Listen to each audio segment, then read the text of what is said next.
time to give your opinion on the Bills and the NFL. Let's talk football live. Now, here's the 13 Wham Sports Team. All right, welcome into Let's Talk Football Live, presented by Connors and Ferris. Mike Catalana, Dan Fates. I am Jenna Cottrell. We're getting you ready as the Bills look to take on the Seattle Seahawks, the 6-1 Seattle Seahawks, this upcoming weekend. Buffalo coming off a win over the Patriots, a much needed, much anticipated monkey off the back win for Buffalo. Mike, we saw the Bills offense finally run the ball and have some success in that. How much do you think that was needed? And then also, do you think that brings anything to this game going forward now that they've had a little bit of time to establish that? Look, I think it helps that they've figured out they can run the football, but it's a supplement to their offense. You need to run situationally. You need to be able to run the football. But this team's offense runs through the passing game, and they still don't have the passing game going the way they need it to. New England's terrible against the run, and they basically played a defense that dared the Bills to run the ball, and they did effectively. The problem is, just like in the Kansas City game, the Bills couldn't stop the other team. So you want to play that game, it's going to be 2017 Bills, where you try to get by, the defense is here and there, and you try to steal the game, and that's what they did. It worked. They beat New England. Great. They finally got a win against the Patriots. Belichick was walking off the field, losing the game. It's kind of a shame there weren't a bunch of Bills fans there to yell at him, but that's what it was. But it wasn't Tom Brady and Gronk and Edelman. It was Cam and a bunch of guys nobody's ever heard of. Patriots in name only, but they beat them. They got the win. They're 6-2. That's good. They need a heck of a lot more starting this Sunday. Absolutely. And Dan, what do you need to see out of Josh Allen? Because I feel like in these last couple weeks, we've seen Allen be more of that game manager type of quarterback. Yeah, look, he has faced a lot of defenses that have played cover 2 zone. They have really dropped back. We saw it first with the Jets and the Chiefs, and all those teams have done it, and really tried to make him a check down kind of guy and not get beat over the top. Look, this is going to be a game where they are going to need to push the ball down the field, and they can. Spoiler alert, the Seahawks defense stinks, guys. It is the worst in the NFL. They're allowing 460 yards of offense per week. If they're ever going to get right, if this offense is going to get back on track to that offense that we saw in the first 4 weeks, averaging over 30 points a game, it is going to be this week. This is the key matchup. The Bills offense needs to get cooking and let Josh do his thing. Get cooking like Russell Wilson does this week against a very, very bad defense. And look, I know that wind has, weather has been an issue for a couple games, and Josh getting to kind of see some new defenses. There's no excuses here. The Bills need to score touchdowns. They can't settle for 6 field goals. They need to score touchdowns, period. No excuses. I think Bills fans would love to see that as well. And now listen to Josh Allen, too, as he talked about this week's matchup against Seattle and how he feels going into it. Just making sure that we're making smart decisions with the football. I guess, again, if they want to play some soft zones, taking some of the underneath stuff, and when the big play presents itself, we got to make sure that we execute and go after it. You never really know how the game's going to shape out, really.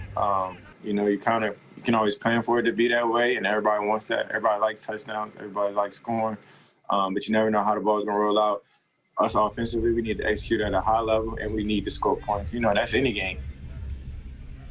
Of course, that is any game, but we've really seen this offense. Yes, they put up 24 last week, but before that, 16, 17, type of 18 around 18. Their points. That's a lot. I was going to say, that is a lot like the offense that we saw last year. Yeah, they were scoring in the 30s in the first few weeks. The last 4 games, they're averaging 21st century offense. just under 20 points a game. Yeah. It's hard to win in this league. You need to either play great defense or play lousy offenses. And they played lousy offenses the last couple of weeks. And that's how they ended up winning those games. So they survived, Dan. But they obviously have to play a lot better.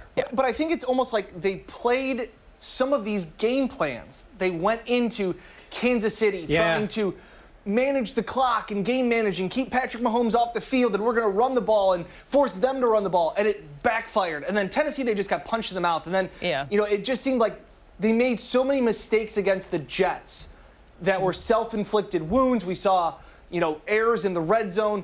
And last week, I think they knew it was going to be a ground and pound game. I tweeted out that Brian Daboll had said on Monday that they only practiced 2 pass plays heading into the Patriots game. It was sarcasm. What he meant was they were going to get the ground game running. They knew they were going to do it. Guess what, guys? This week, they know they can score points.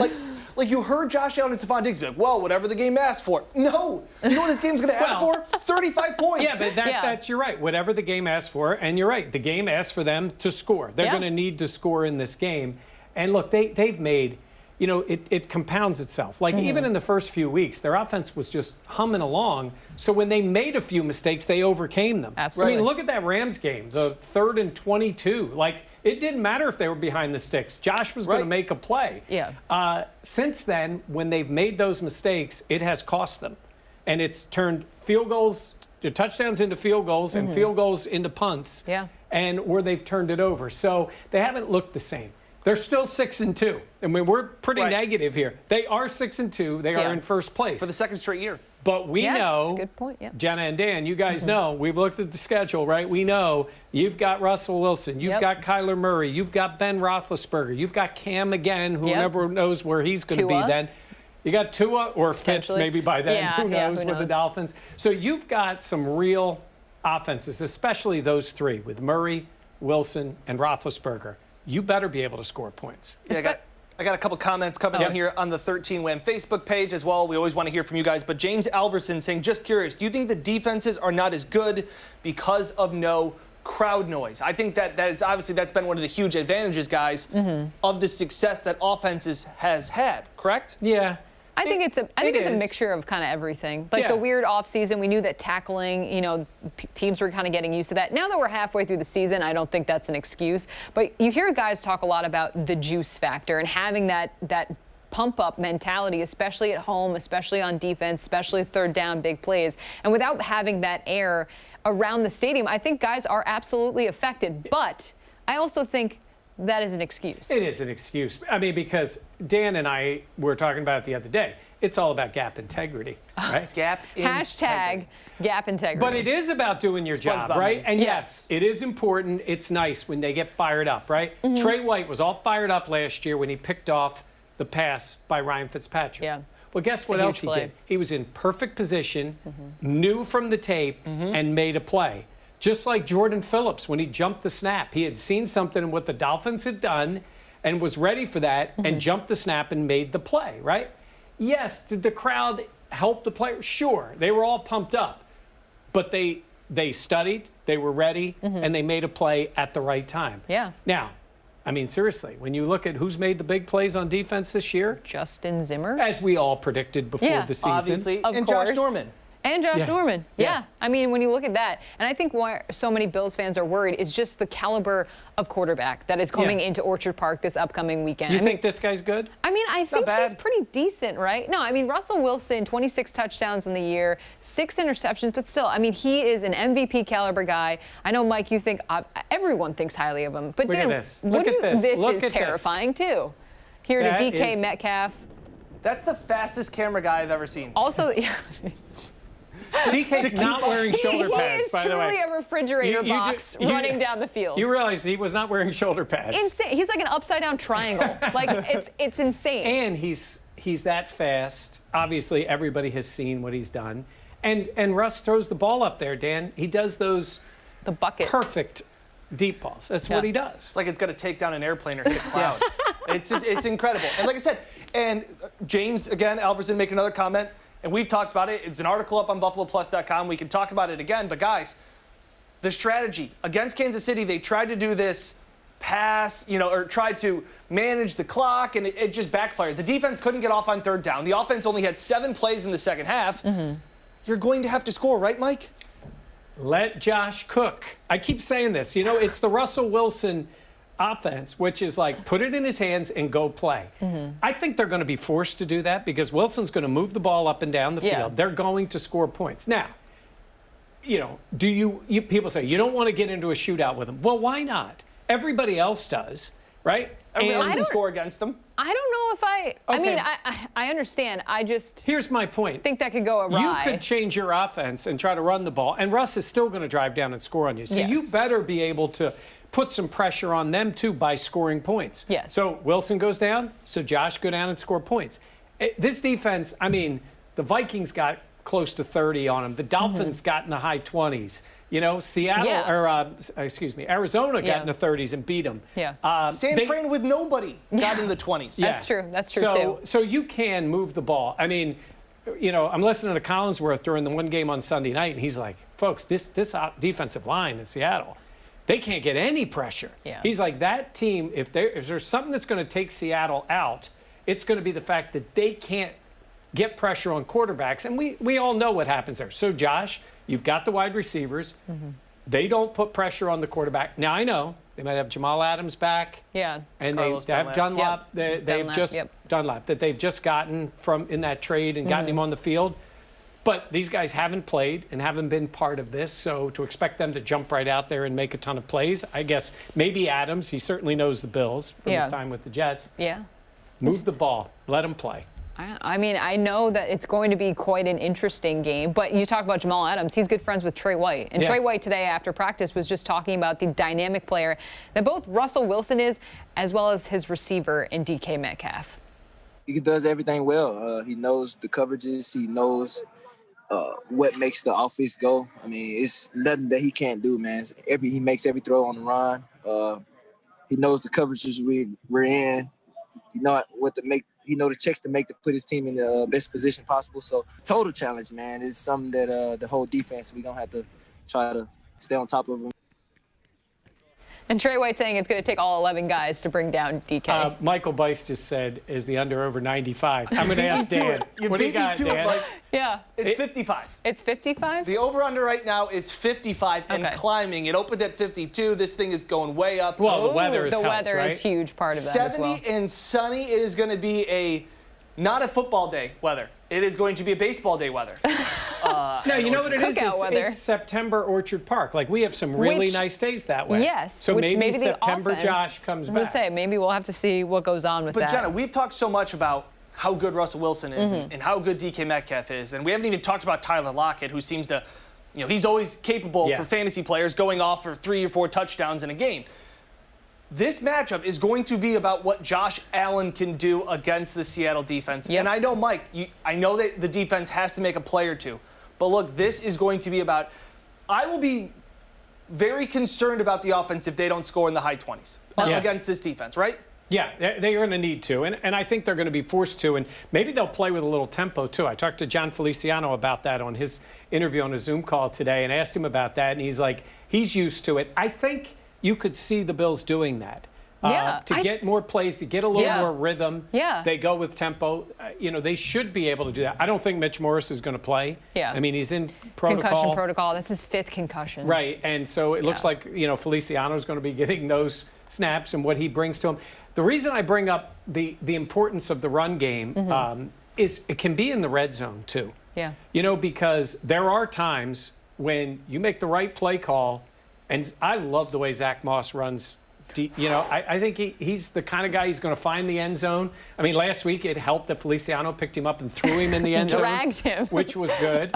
The Moss toss, didn't that work? No? That was great. Oh, that's great. But it supplements what you do to get down there. And you don't get down there and run the ball 4 times. I mean, if you get to the goal line, but when everybody is looking, you spread it out. Next thing you know, it's Moss getting the ball, or even Singletary, or Josh just deciding to take off. So that can help you. But to our point before, you got to score touchdowns against this team. Absolutely. Seattle scored 4 touchdowns in pretty much every single game this year. If the Bills kick 3 field goals, they're going to lose. It's just a fact. Yeah.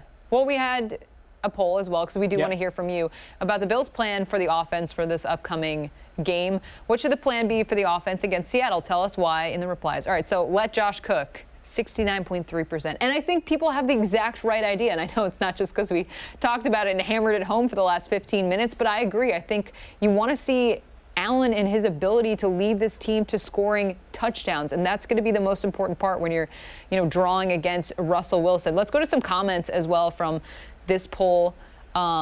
Because people also had a lot of opinions about this. Jimmy Barrett saying, gotta win time of possession by a lot to keep Seattle's offense off the field. And I think that's a valid point. It is. And Dan and I have talked about this a lot, too. You can control the clock and control the ball by throwing it and getting first downs. Yes. Right, then you have the ball. Like, it's great to be able to run it.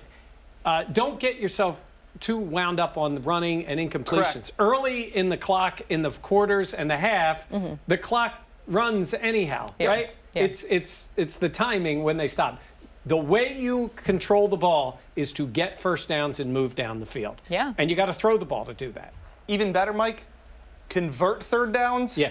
Get off the field on third downs. Well, they do Yes. one of those things. Yes. Yeah, one of Because I them they believe struggle. they're about 50% on third downs, and they're also 50% giving up third downs.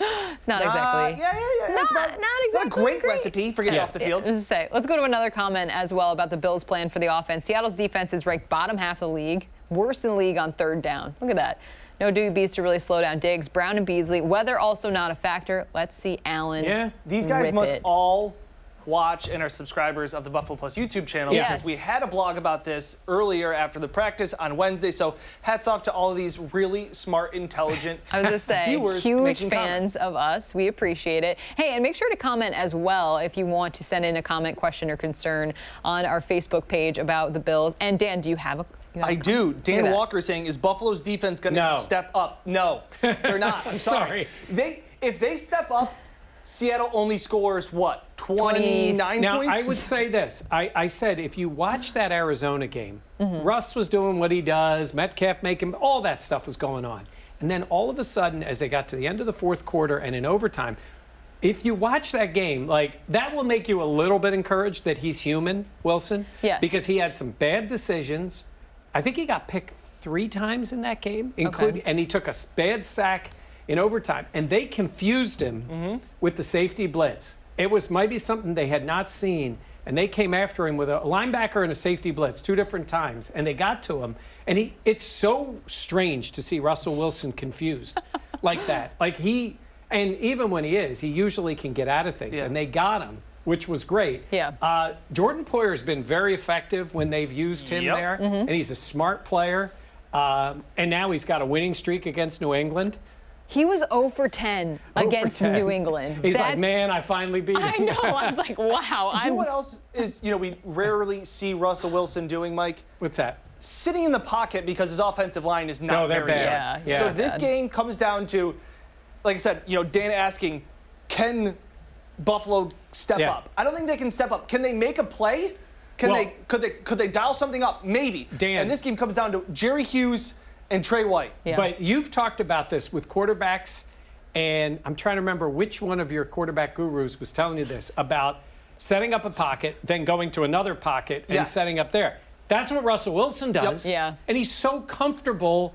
He'll on leave the clean move. pockets. He will leave clean pockets and then set up again. It's that Ben Roethlisberger, Patrick Mahomes does it a lot because he can just change his pocket whenever he wants. So Josh does that at times too, maybe to a fault. He's obviously not on the level of Russell Wilson or those guys, but yeah, it's about containing Russell and getting to him because the wide receivers are going to get open downfield if Russell has 3, 4, 5 seconds. And even when they're not open, he throws it to them, and they make contested catches. I mean, this is a quality group. I will Yeah. tell you the other thing that Russell Wilson is going to do. I'll say the under/over is 2.5. Is that Talking he's like scrambling Dan. around? Yes, I know he's had this influence on me. And then the Bills have the coverage, and Wilson's waiting, and then he takes off, Yep. and he runs in the middle of the field. And of course he slides. Slides like an angel. Because Sierra would never let him get hit, Yep. That's true. right? And he slides, and he gets 14 Pops up. yards Yep. on a 3rd and 12, and he just flips the ball, and it's first down. Yeah. This guy, because of his size, Doug Flutie played for the Bills for years, and he's a small guy, certainly for a quarterback, like Wilson, but he's always been small. So he can't take those massive hits. How often do you see Russell Wilson take a big hit? He doesn't. He doesn't. yeah. He's so smart. So And that's the going difference to be when people frustrating. talk about running quarterbacks. Yeah. You don't have to be a running quarterback. You can be a scrambling quarterback, but you'll never see Russell Wilson take a hit that is unnecessary. He'll get sacked. He'll do some Eli self-sacking of his own. Yeah. He will just fall down in the pocket, but he will not get hit in the open field. It takes $1 million for the upkeep on his body. He doesn't want to waste that money, I guess. $1 million. $1 A million. He's got 2 chambers, 2 of those I know the hyperbolic chambers. Yeah. 2 of them. Does he let his Casual. wife use Just those? one to stunt on everyone with. Let's Mr. go to Unlimited. our final fan comment. Josh should let it rip. Winning team scores over 30 points. Mike might take 40. Take the over. I want to see this Bills offense be able to. Yeah. I want to see them in a shootout. Well, I feel like we've never. We got cheated in the Kansas City game. Yes, we and really you know did. what? Here's We what I did. was thinking about with that. And we're all part of the Brian Daboll fan club. Yep. But when you come in with a game plan like the Bills had Mm-hmm. against Kansas City, that is a team game plan. Yes. That is, I do believe that's Sean McDermott's game plan. The defense is going to dictate what they do offensively. Basically saying, look, we want to control the ball. We want to run. We're going to do this. We're going to change the way we play defensively. We're going to slow down their offense, and we're going to try to keep them off the field. I think, again, it's a team theory on how they're going to play. I guess if I was the Bills this week, I would attack on defense and I would attack on offense. Yep. Look at And that. I would say we're going to take some chances. We're going to try to force some turnovers, and we're going to score some points. I couldn't agree more, Mike. That strategy of running the ball, keeping the clock, trying to keep it close, that's what a bad team would do. Yeah. And that's a coach that's trying to cover games. Yeah. If you want to win, take Russell Wilson in Seattle's game and throw it right in their face. Literally. Well, throw it in their face. Yes. And we also talked about early on in the season when the Bills were so successful on offense that we thought that this was the year that the Bills' passing game was going to dictate the way they played. But I feel like in weeks prior and weeks since, it's really been the Bills kind of doing a more of a give and take type of dance. Complimentary football, Jenna. Yeah. Complimentary football, Daniel. Okay. They are 6-2.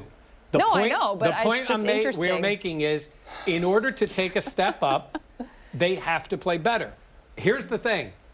After 8 games, we've seen one half of dominant football by this defense. Yeah. It was the outlier. It was against a borderline NFL team in the Jets, okay, in the second half. The offense, we have seen the offense play well. We have Yes. seen the offense dictate to another team. That's the team they are this year. And to the part adding the running game and all that, again, they're supplements to what you want to do. It's great if you can do that and keep the other team on their heels. And all of a sudden you come out in a drive and bang, bang, bang, it's Moss, Singletary, and you're moving the ball and then get back to throwing again. Yeah. I think that's the way. The days of the run, setting up the pass is long gone. It's nice to have that running game that you go to it and it's effective. You can have another way to win, but you don't want to rely. You got to throw it and you got to score touchdowns. Yeah. And that's the thing, Mike. You talked about going up tempo. I want to see more of that. That was what the Bills did really well earlier in the season, and they also did play action really well. And I know people always want to talk about we need to run the ball first to get play action. No, you don't. Yeah.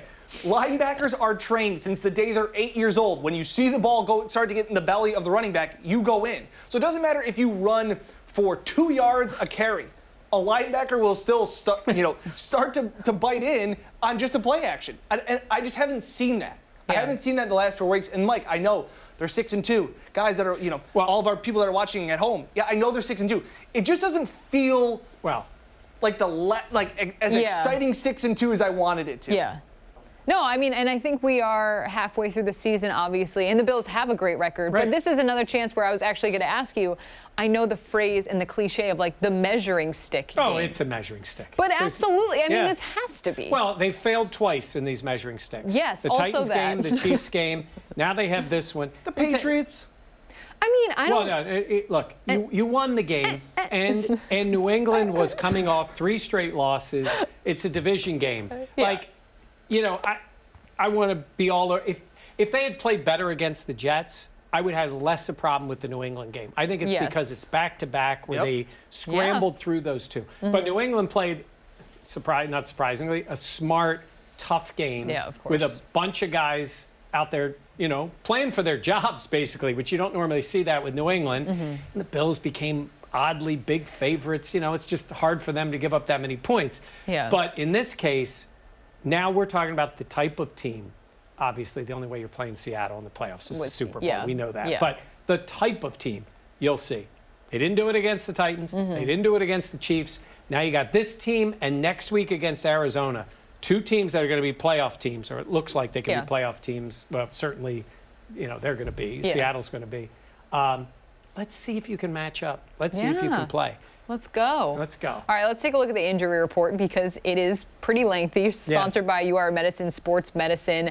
It's basically a phone book at this point, I feel like. Now, some good news, the fact that John Brown was a full participant on Thursday's practice after not practicing. We did see that Mitch Morris did not practice again. He's in that concussion protocol. Matt Milano did not practice. Micah Hyde, he was back. He was today. back, which I think that's important, especially Well, he's out of the protocol. I think yesterday he had moved to whatever the stage is, and then he was back out there. So. Yeah, but I mean, that is a long Well, way. Milano. I mean, you're missing Milano. Yeah. I mean, you know, he may not be playing at the level he has played, but it's a lot of A.J. Klein. And it'll be interesting to see what they do. I am so surprised it took us this long into the show to talk about Mr. Klein. Oh, it's not On great. the plus side, he almost made a tackle on a run towards the end of the Patriots game. He almost did. And that's been You know what it is? It's initials. The Bills should not have guys with initials. It's a great point. JP, EJ. That's a great point. Just, But Darren Lee can't get up to speed fast enough. Yeah. No, Because Okay, AJ so Klein, is there a chance Darren Lee is activated for Sunday? yes. yeah. I agree with desperate. that. I think because what Dan said, like I think And he you can are cover. desperate. Darren Lee can cover better than AJ Klein, Yeah. especially if Liability. Milano is out. Yeah. But like, I don't think Milano's going to be out, though. I think we talked about it earlier in the week. I could really see them having, now, this is just my inference, but I could really see them having him be in a not practicing type of mode throughout the week and then having him on a pitch count during the game. He's that important. He has showed that he is that impactful in the game that maybe that's what you need to do as he continues to get healthy. And Dawson Knox is out of the COVID protocol, and so now he's eligible to drop a pass in the game on Sunday. You are a savage. Was that bad? I mean, I like him too. I was gonna say, I know a lot of Bills. Dawson's great. I do. I like him, but he's had a bad year. Things have not gone well. What is it? I feel like he makes these tremendous plays and then just overthinks. But I mean, he's had he's had in the top injuries, 3. the COVID, the drops. Yeah, he's top 3 most disappointing players so far this year. But I still think that guy has talent. It's just, come on, they need him. No, and they need him in that position. No, I completely agree. And also, I think the A.J. Klein struggling so much is also because you're wondering why the defense has struggled so much this year in the Sean McDermott. Linebackers are a massive part of Sean McDermott's defense. They are asked to cover. They're asked to stop the run. They're asked to do pretty much everything. And he just hasn't been good. And it doesn't take a genius to see that. You don't need to be an all-22 expert. And like I said, and McDermott has been asked about him. I know people on Twitter have been like, well, how come he's still out there? They don't, There's nobody else. That's why you're grabbing Darren Lee. And the other part about it is I think he's signed to be a guy that plays 15, 20 snaps. And he's been playing a ton because Edmonds has been banged up and ineffective. Milano's been banged up and for his level ineffective. And Lorenzo Alexander ain't walking through that door. Unfortunately not. I feel like a lot of Bills fans would like that. Mike, I do want your opinion, though, on Tremaine Edmonds. Because look, the Bills are not a team that makes injury excuses, but they do for him. Okay. You know, I know he's a guy, I think he works hard, but I mean, I hear Leslie Frazier, and he'll use that inference about, we're happy he's out there because they know he's playing. Yeah. You don't want to know that he has a serious injury. It's been the shoulder, but you almost say to yourself, man, I hope there is a physical reason for him playing this way. Yeah. Because I thought, and I think you guys did too, that this was the year he was going to take off. Absolutely. And we know how important that middle linebacker role is in a Sean McDermott defense and a defense in general. And he was a first-round draft pick. Exactly. Jenna makes a great point. It's the defense in general that has been disappointing. It has been highlighted, I think, by a guy like Tremaine Edmonds. But this defense has been bad to begin with. Jerry Hughes has been a one bright spot. Justin Zimmer, a guy that has more transaction, has been released more times than he actually has tackles. We should do a story on him. So this is a weird season. Obviously, it's unprecedented and all this continuity. But the defense in general has been bad, and it has been disappointing to the standard that we're used to seeing. Yeah, it still is surprising to me. Is that bad? Where I'm still just like, I can't believe this is a Sean McDermott defense. It is. And it's also when you see those guys, like Edmonds is the guy we just thought he's got the physical talent. Yeah.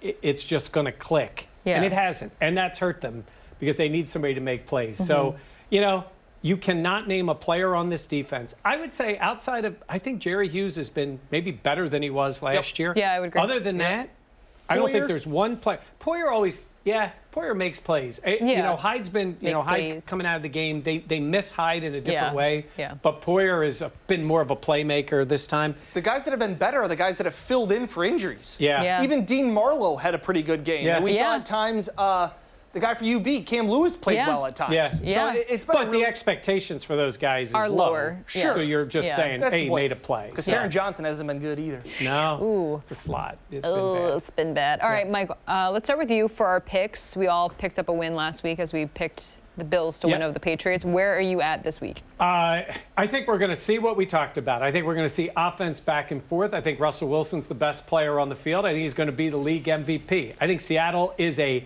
outstanding offense, especially the passing game, with a lousy defense. They allow teams to stay in the game. That's exactly what they're going to do. I'm going to go on my theory of when you play a team more than who you play. They've played 2 division games. They come to Buffalo. They play 2 more big division games after that. I think the Bills are coming off 2 wins that feel like 2 losses. I think they're going to play really well, and I think Josh Allen is going to have one of those games. I don't normally go this way.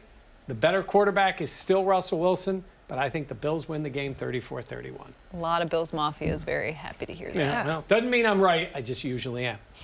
Wow. I can't eye roll hard enough. Yeah. Oh, that's right. We're tied for first place. We are. So this will be interesting. Dan, I want to go to you, though, before I give my pick. I'm at the bottom of the standings. Yeah, you are. We already know that, though. Yeah, but I agree with what Mike's saying. The schedule is definitely an impact, but if the Bills aren't as good of a team, then maybe they could sneak up on Seattle. That's not going to be the case this week. I just see too many holes in the Bills' defense to be able to stop the onslaught of what Russell Wilson can do. I like the Bills' offense to take a step forward. I don't think this game will be a blowout by any chance. I think the Bills will play better, but just not good enough to get the win. I'll take the better quarterback in a weird game because Seattle only plays weird games. Yep. Somebody's going to get up big and then blow a lead late. I'll take Seattle 33-27. Dan, I think this is the first time we're actually in agreement in terms of this. I mean, we agreed last week. Well, no, but I mean... You mean where I'm the outlier? Yes, where Mike normally is... that's me. Mike is normally the outlier in the newsroom, but we'll just have it be like that for picks now. But I am taking the Seahawks in this game. And I agree with Dan. I think the fact that the Bills are 6-2, they're not going to sneak up on anyone. I don't think anyone's going to overlook this Buffalo team. But I do think, and I look, we know Russell Wilson is the more talented quarterback at this point. I think the Bills defense and Seattle's defense, while Seattle's worse, I think they're pretty comparable. And I think I have more faith in Russell Wilson being able to take this game and win. I have it being a close game, but I just have more faith in Russell Wilson. I just want to finish in my plan for the Bills to win. They score really, really, really late to win and then the game. Russell Wilson gets the ball back and scores really, really, really, I mean, really, like where really it's like late. the Rams game where you don't let them back on the field. Okay. That's what they're going to need to do. I mean, Russell Wilson, DK Metcalf. He is a refrigerator box. Yeah. It's going to take everyone tackling Bills him. could have drafted him. Yeah. Yeah. A lot of teams that's very true. Could have drafted Russell Wilson too. Yep. Well, we won't get into that. Let's take a final look at our picks so everyone can remember.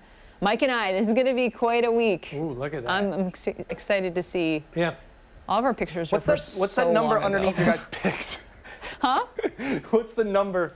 Those 7-1.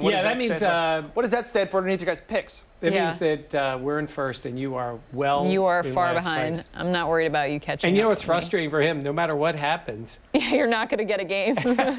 You are not. Sorry, Dan. Whoops. Make sure to tune in to 13 Wham. Yep. Buffalo Plus.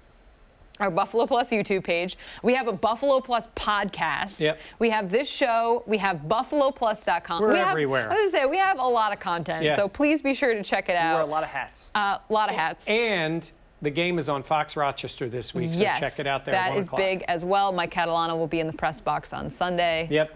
No I hope chicken a rain wings. cloud just comes over just a little bit, That's just all right. for you, and then leaves. Thank you so much for watching. We'll be back again next week for Mike Catalana and Dan Fates. I am Jenna Cottrell. We'll see you on Sunday.